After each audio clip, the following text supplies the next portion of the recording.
grand leader, avant sa mort, disait, je ne connaissais pas le but de la vie. Un autre grand leader disait à ses disciples, cherche la vérité.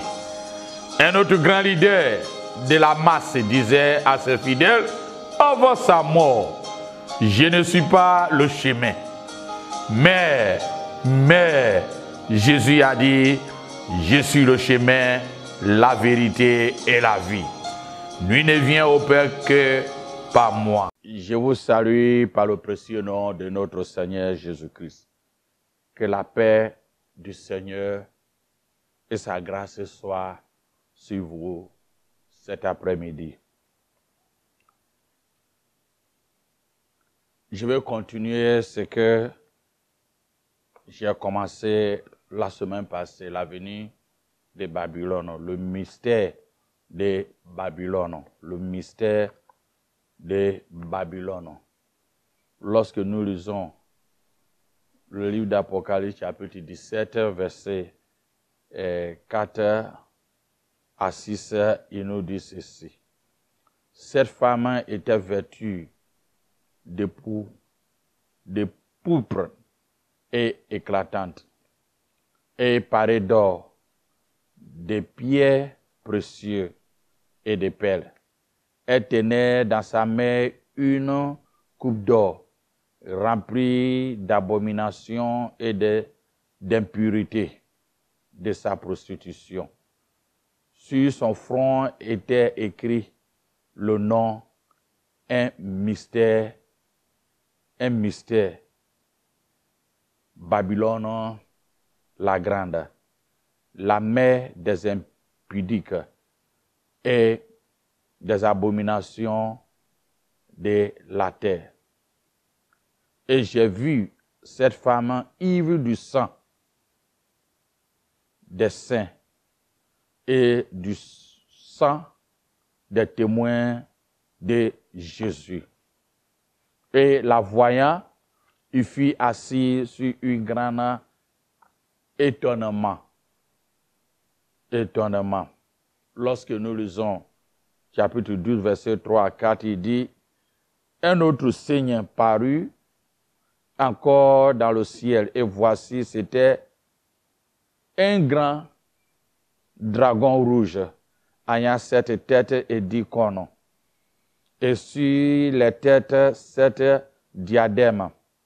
Sa queue entraînait la tire des étoiles du ciel et les jetait sur la terre. Le dragon se tient devant la femme qui allaitait afin de dévoiler son enfant lorsqu'elle aura enfanté. L'Apocalypse 12, 3 à 4 que nous venons de lire nous fait comprendre que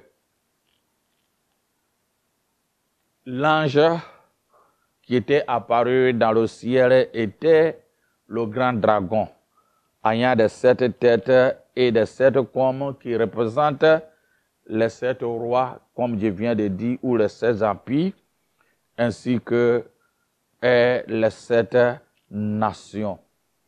Et lorsque nous voyons l'histoire du peuple Israël, Israël était gouverné par 7 grands empires. Lorsque nous voyons de l'histoire biblique jusqu'à nos jours, il y avait le premier empire qui les avait gouvernés. D'abord, la Bible nous fait comprendre l'empire égyptien.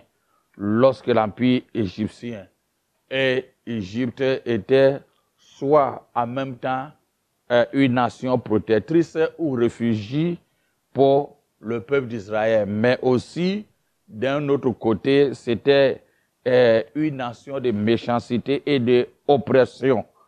On voit Abraham est allé en Égypte en partie pour la stabilité agricole. Alors que les choses étaient difficiles à Canaan. Lorsqu'il y a eu la famine à Canaan, Abraham était parti en Babylone. C'est un endroit de refuge, un endroit de protection. On voit aussi Joseph dans la Bible qui était parti, était vendu en Égypte et ses frères ont suivi lorsqu'il y a eu les mêmes phénomènes, le même famine qui était arrivé dans ces pays. Ils étaient obligés de partir avec toute la famille.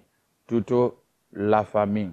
Alors, on peut avoir ça dans Exode chapitre 3, verset 7, et Exode 6, ainsi que Exode chapitre 10, et nous pouvons avoir toutes les informations comment le peuple d'Israël était, Jacob avec sa famille, était parti en Égypte, Mais aussi, quand nous voyons dans le Nouveau Testament, lorsque histoire d'Israël, on voit comment notre Seigneur Jésus-Christ a pris ses refuges en Égypte au moment où Hérode cherchait à le tuer. Durant cette période-là, l'Égypte était une province spéciale de l'Empire romain. Il n'était pas un peu, mais on voit comment l'Égypte a sauvé le peuple. Mais on voit aussi comment le peuple d'Israël était dompté ou était dans la servitude lorsqu'il y avait un nouveau roi qui était venu, qui n'est pas connu histoire comment Joseph a aidé les rois précédents, les pharaons précédents. Alors, le peuple a subi beaucoup de misère et de souffrance. On voit Exode chapitre 3. Donc, cette nation qui était la première nation, dans cette nation que la nation Israël empire, que la nation Israël était constituée comme un noyau pour accomplir l'œuvre du Seigneur. Après eux, on voit aussi la nation assyrienne, ou bien l'empire assyrien. Dans Genèse chapitre 10, il nous parle de l'empire assyrien. Et au début, cet empire était des peuples sémites, qui fait partie des enfants de Noé. Mais au fil du temps, il y a eu d'autres nationalités, d'autres peuples qui étaient venus et mélangés. Et on voit beaucoup des informations sur cet empire dans 2 Rois chapitre 17, lorsqu'ils étaient devenus une grande nation. Et le peuple d'Israël a commencé à faire ce qui a déplu à l'Éternel. Le Seigneur a livré le royaume du Nord, qui fait partie des 10 tribus en exil. Et cette nation est caractérisée de divisions. Lorsqu'il a pu les 10 tribus pour aller dans leur territoire, ils n'ont pas groupé tous les Israélites du Nord, le tribu du Nord, dans un seul endroit. Il les a mélangés parmi le peuple, de telle sorte qu'ils soient assimilés, qu'ils ne voient pas la base, les arrière-bas, pour qu'un jour, ils puissent revoter pour revenir à leur pays. Durant ce temps, jusqu'au jour d'aujourd'hui, on cherche, les historiens, les archéologistes et même le peuple contemporain, le peuple juif aujourd'hui continue à chercher où sont partis ces 10 tribus, des 10 enfants qui ont formé les 10 tribus de Jacob. Alors, le Seigneur seul est omniscient, qui connaît, et au fil du temps, ça commence à venir. C'est ainsi que On arrive à voir certains en disant d'autres sont en Afrique, d'autres sont en Inde, d'autres sont en Pakistan, par-ci, par-là, de ce monde où nous sommes. De ce monde où nous sommes. Après l'empire assyrien, il y a eu un troisième empire qui est gouverné aussi Israël, qui est gouverné aussi Israël. Ceci était l'empire babylonien. C'était l'empire babylonien. Cet empire babylonien était un empire qui, après la Syrie, a gouverné Israël, Comme j'ai dit dans le premier message que Babylone est le symbole d'orgueil de l'homme et la puissance du monde qui met Dieu à côté, qui ne fait il ne donne aucune valeur pour Dieu. C'est comment c'est eux-mêmes qui peut tout faire. C'est en quelque sorte l'homme est Dieu. L'homme est Dieu. Aujourd'hui, nous voyons aussi encore l'homme réclamant, il est Dieu à son être. Il est Dieu à son être. Dans cet empire babylonien où Daniel a eu le rêve qui concerne comment ces nations étaient constituées de Assyrie, Babylone, Mède, Perse, Grec et Rome. Il a parlé de ça dans Daniel chapitre 2, chapitre 7 et chapitre 8. Daniel chapitre 2, chapitre 7 et chapitre 8. Donc Babylone était la nation qui avait dompté Israël. Le peuple d'Israël était parti en exil, c'est-à-dire les deux nations, les deux tribus qui étaient restées au sud, aussi a commis ce qui déplaît à l'Éternel. J'ai toujours dit et je continue à dire que le péché est contagieux. C'est pourquoi l'apôtre Paul souvent nous dit sortez au milieu d'eux. Et le Seigneur nous dit sortez au milieu d'eux. Lorsque l'empire assyrien prenait ceux du nord, les 10 tribus qui étaient restées pour aller en exil, les prophètes comme Jérémie, aux autres ont averti la nation Israël pour leur faire comprendre que si ils ne font pas attention et ils ne changeaient pas leur voie, alors ils vont aller aussi en exil. Mais ils n'ont pas écouté. Durant la période, il y avait des prophètes qui disaient Dieu est tellement bon, il est trop bon qu'il ne peut pas permettre que vous puissiez aller en exil. Alors, c'est ainsi le peuple aussi continuait à pratiquer ce qui est immoralité et le contraire de la loi que Dieu les a donnée et était parti en exil à Babylone. En exil à Babylone. Ils étaient partis en exil à Babylone et étaient restés là-bas. Lorsque le peuple était à Babylone, ils étaient des gens qui, c'est-à-dire l'homme en quelque sorte est le centre de tout et l'homme est Dieu. L'homme est Dieu. L'homme était Dieu. L'homme devient comme le Créateur. L'homme devient comme le Créateur. Donc, il se moquait beaucoup. Le peuple d'Israël, il se moquait beaucoup, le peuple d'Israël. C'est pourquoi quand nous lisons Psaume 137, versets 1 à 4, il nous fait comprendre lorsque le peuple d'Israël, souvent assis au bord des fleuves et pour réfléchir comment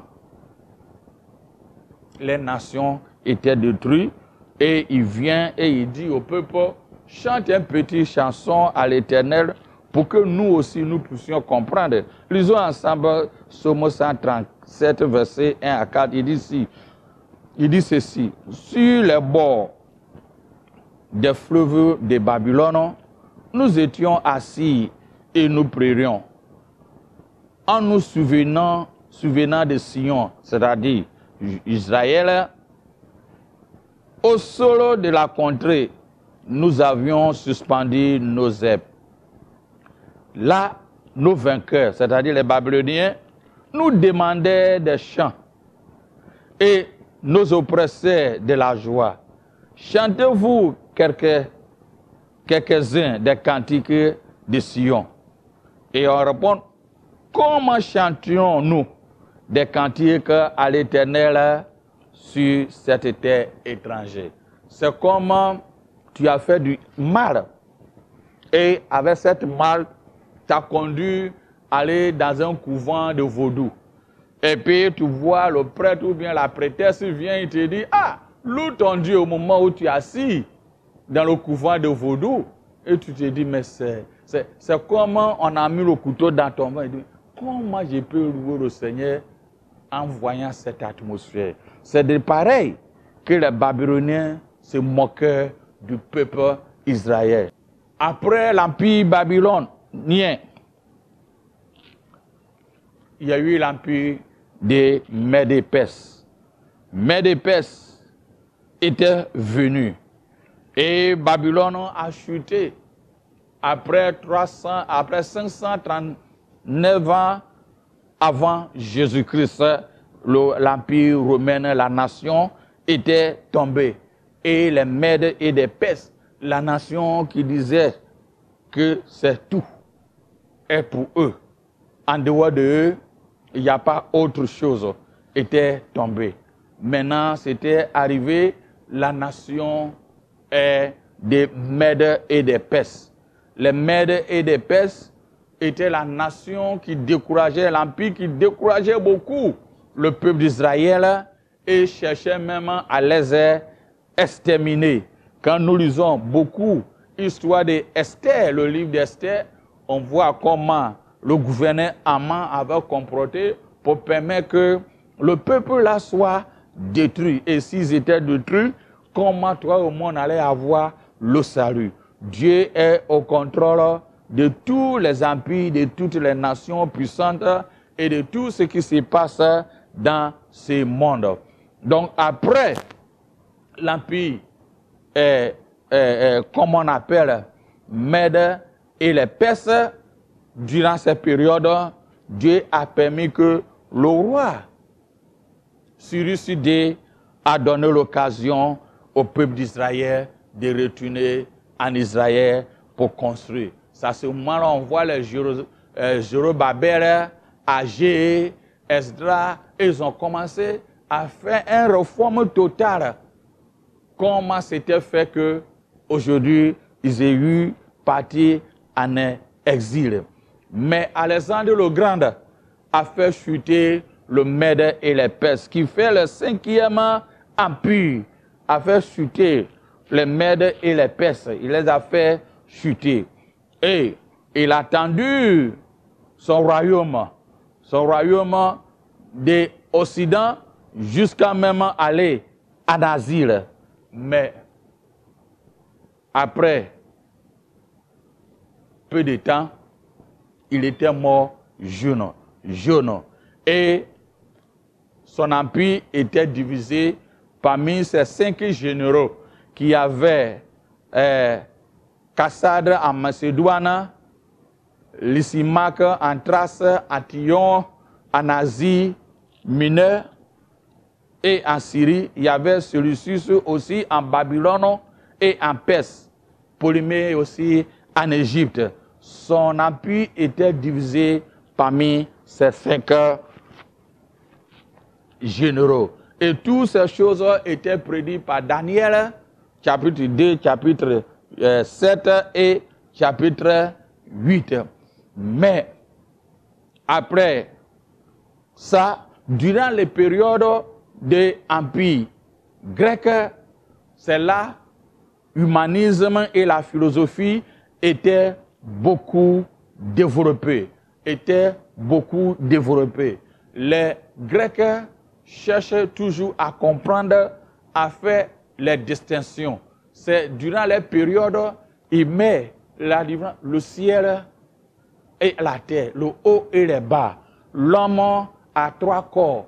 Et il a l'esprit, l'âme et le corps. Et il essaye d'expliquer que le corps va à la terre et l'esprit va quelque part et l'homme et l'âme ainsi, qui est intermédiaire. Donc on peut faire ce que nous voulons avec le corps parce que le corps retourne à la terre. Donc on peut prostituer, on peut faire à n'importe quelle chose que nous voudrons avec le corps. Avec le corps. Donc durant cette période, ce qui est humanisme avait beaucoup développé. Humanisme avait beaucoup développé. Que ce n'est pas l'homme, ce n'est pas Dieu qui est au centre, mais c'est l'homme qui était au centre. Comme Ézéchiel chapitre 27 et 1 Pierre chapitre 3 nous fait comprendre. Nous fait comprendre. L'homme était au centre. Comment les Babyloniens disaient Dieu à un côté. Il ne prend pas Dieu à l'importance. C'est comme Dieu n'existait pas. C'est dès l'origine avec Babel et que cette même philosophie a commencé.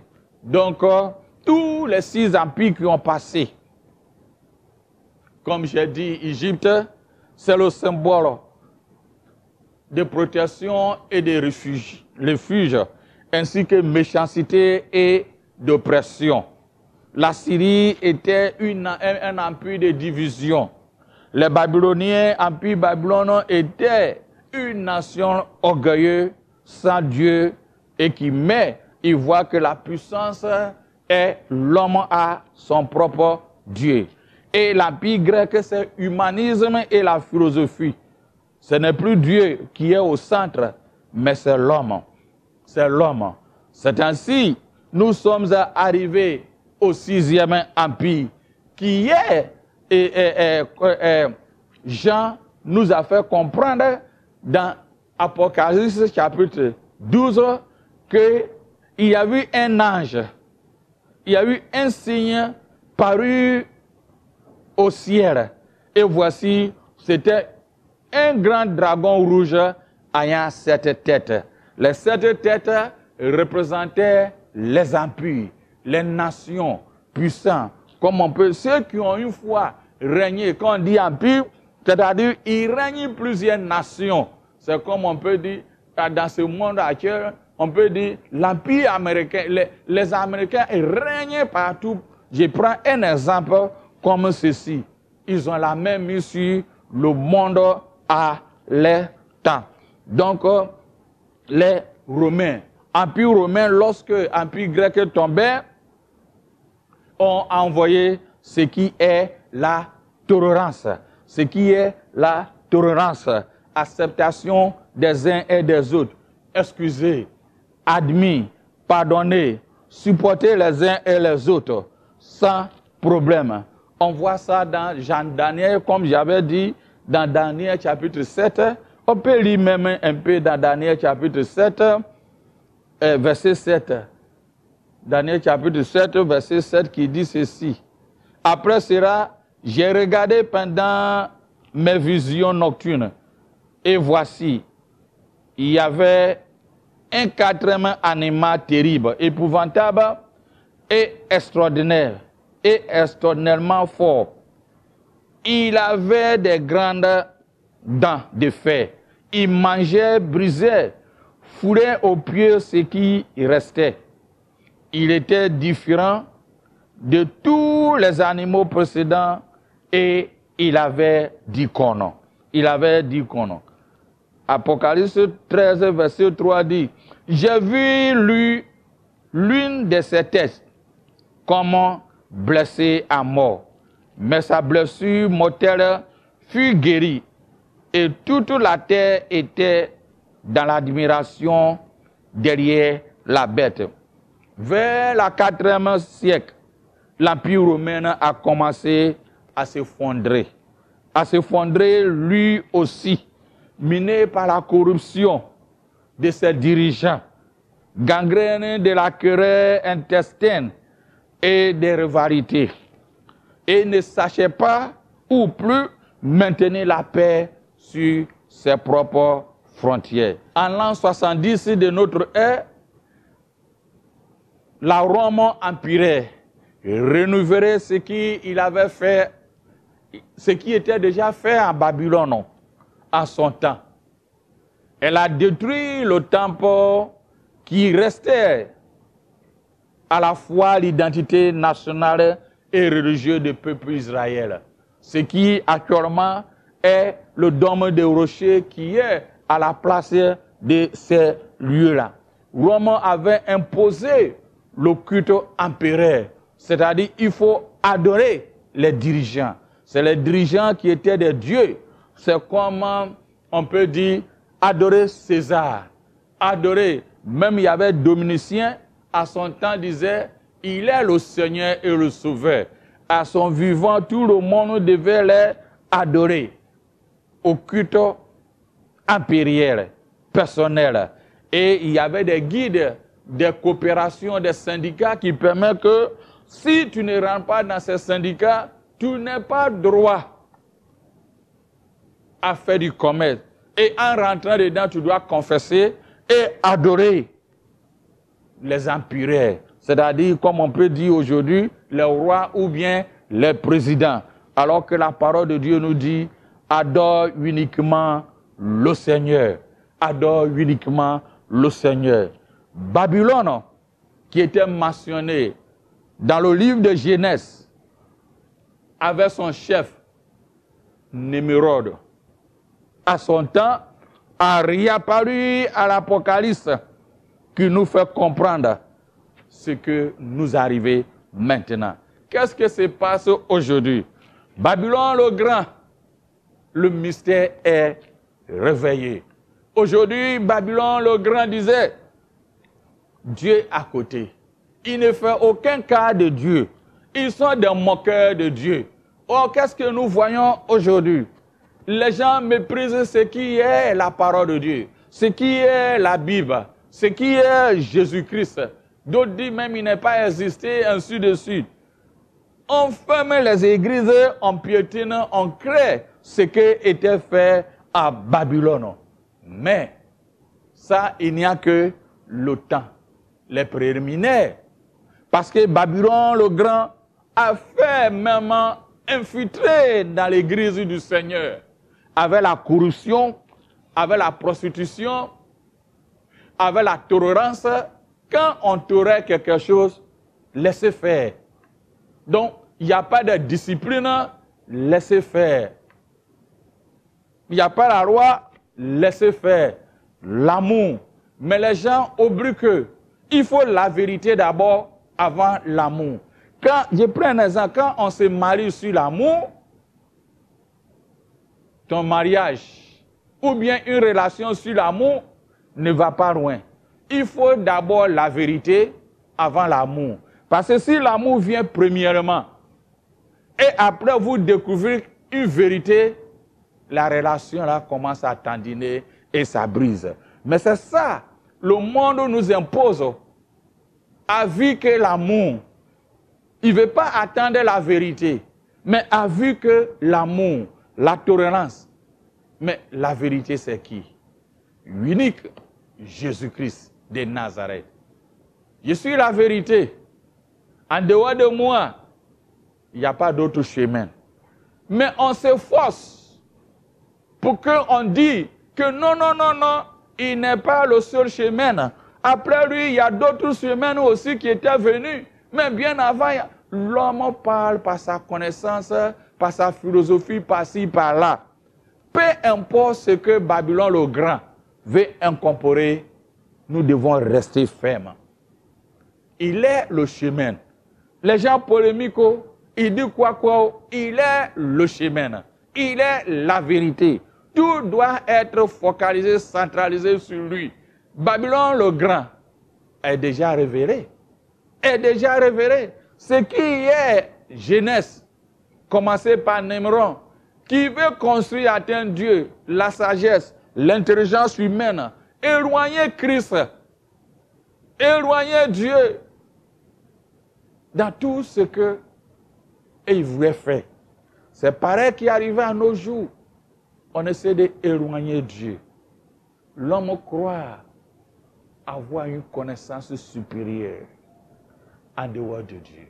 Un grand leader, avant sa mort, disait, je ne connaissais pas le but de la vie.